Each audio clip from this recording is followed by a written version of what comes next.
The Letter by J.O. Young. A blast of searing heat melted a part of the rock ledge we were hiding behind. Self-consciously, I raised my hand to my chest. It was still there.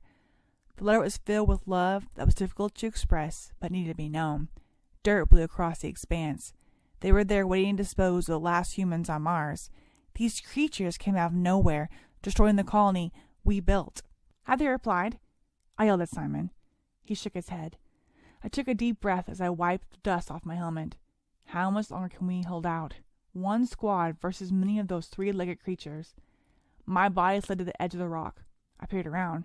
A group of 9, maybe 10, were stationed by the satellite. That was our only chance of boosting the signal to headquarters and giving us a chance of survival. I turned back to the squad. Their worn faces looked to me. It was a position I was not used to, since our captain, died. We need to get to that satellite. They know we're here. I need options. Uncertainty filled the air until Kyle broke the silence. Rush them, while a few sneak around these rocks to the satellite. What do you think, Sal? I nodded.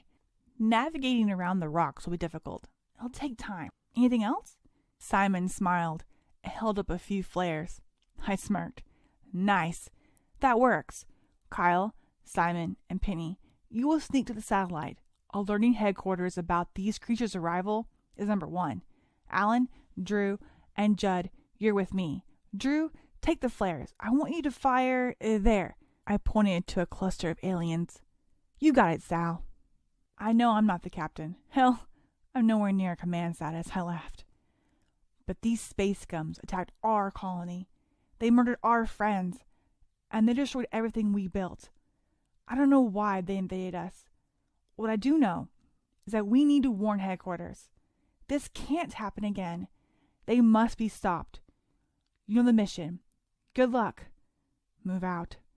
Simon's team slowly worked their way through the terrain. My hand touched the letter. Every word was burned into my memory. Dear Catherine, I know we've been through some rough patches. Grief was ripping apart my heart, but now is not the time. Headquarters must know. My team gathered to the edge of the boulder. One last breath, then we jumped out. Our feet sank a little in the dirt as we quickened our pace. Judd started firing.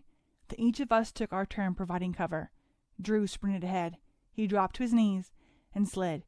Drew took a moment to aim, then fired the first flare. The creatures scattered. Fire erupted. Something they had was flammable. Again! I screamed over the radio. He loaded and fired another flare by the time we reached him. Judd and I gave him cover while he aimed. A loud, piercing scream cracked over the radio. Judd was holding his melted arm. No! I cried out. I jumped to him. Before I could grab him, another blast of heat burned through his chest. Our eyes locked as he sank to the ground. I yelled out in frustration, then grabbed Drew. Move! I ordered. We raced toward their position. Alan had already made it and had leapt into the fray.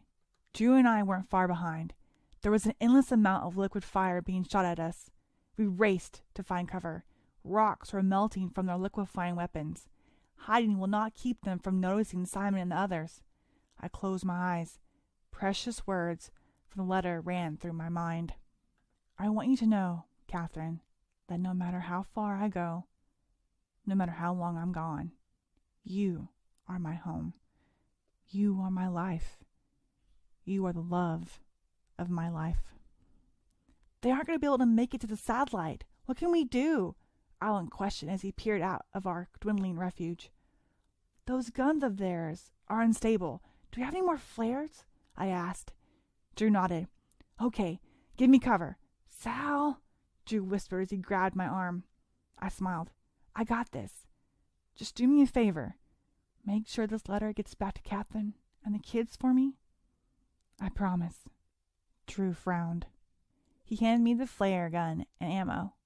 I quickly loaded the gun as I surveyed the enemy's position. They were slightly spaced out. They need to be pushed closer. I need you guys to shoot near them. Try to get them to group up as close as you can. They nodded. Drew and Alan leaned around the boulder and pounded them with bullets. Easing my body onto the ground, I waited for the right moment. Large containers were hooked to their weapons. That is what must give them their fire. just like a flamethrower, except this spits a burning liquid. The creatures began to move together as they advanced. This was my chance. My arms pushed me off the dirt as my legs propelled me forward. I dived to the ground and aimed, then shot. Metal cracked as fire gushed from the weapons, spewing on the aliens. My hand shoved the last flare into the gun. Then I ran.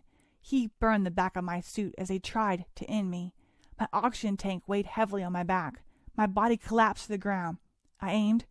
The gun shot out the final flare. It flew through the air and slammed into the container.